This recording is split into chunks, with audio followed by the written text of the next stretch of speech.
நெல்லை வ.உ.சி. பூங்காவில் விளையாடிய சிறுமியின் கால் விரல் துண்டான கொடூரமான சம்பவம் அரங்கேறியிருக்கிறது. முறையாக பராமரிக்கப்படாத விளையாட்டு உபகரணங்களால் சிறுமிக்கு இந்த கொடுமை நேர்ந்ததாக முதற்கட்ட தகவல்கள் தெரிவிக்கின்றன. கூடுதல் விவரங்களை அறிவோம். எமது செய்தியாளர் ராமசுந்தரம் இணைகிறார். ராமசுந்தரம், வணக்கம். இந்த சம்பவத்தின் முழு பின்னணி என்ன, விவரிங்க.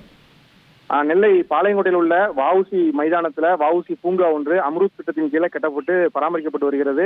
இந்த பூங்காவில் விளையாட்டு உபகரணங்கள் அதிக அளவில் இருக்கிறது. அருகில் உள்ள பள்ளிகளில் உள்ள மாணவ மாணவிகள் இந்த பூங்காவில் அடிக்கடி விளையாடுவது வழக்கம். நேற்று இரவு அதே போல பாளையங்கோட்டை பகுதியில் படிக்கக்கூடிய அரசு உதவிபெறும் பள்ளியில படிக்கக்கூடிய 7 வயது சிறுமி தனது பெற்றோரோடு இந்த விளையாட்டு மைதானத்தில் விளையாடி இருக்கிறார். அப்போது அந்த சறுக்கு என்று சொல்லக்கூடிய அந்த சிறுவர்கள் விளையாடக்கூடிய அந்த சறுக்கில் விளையாடிய போது கால் விரல் உள்ளே மாட்டியிருக்கிறது. மாட்டிய போது கால் விரலை எடுக்க முயற்சி செய்த நிலையில அந்த கால் விரல் துண்டாகி இருக்கிறது.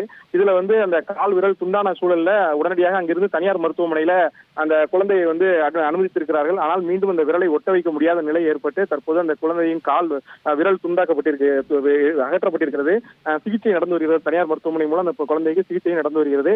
இந்த சம்பவம் அப்பகுதியில் பெரும் சோகத்தை ஏற்படுத்தியிருக்கிறது. முறையாக பராமரிப்பு இல்லாத நிலையிலேயே இந்த சம்பவம் நடைபெற்றிருப்பதாக பொதுமக்கள் தரப்பில் குற்றச்சாட்டு முன்வைக்கிறார்கள்.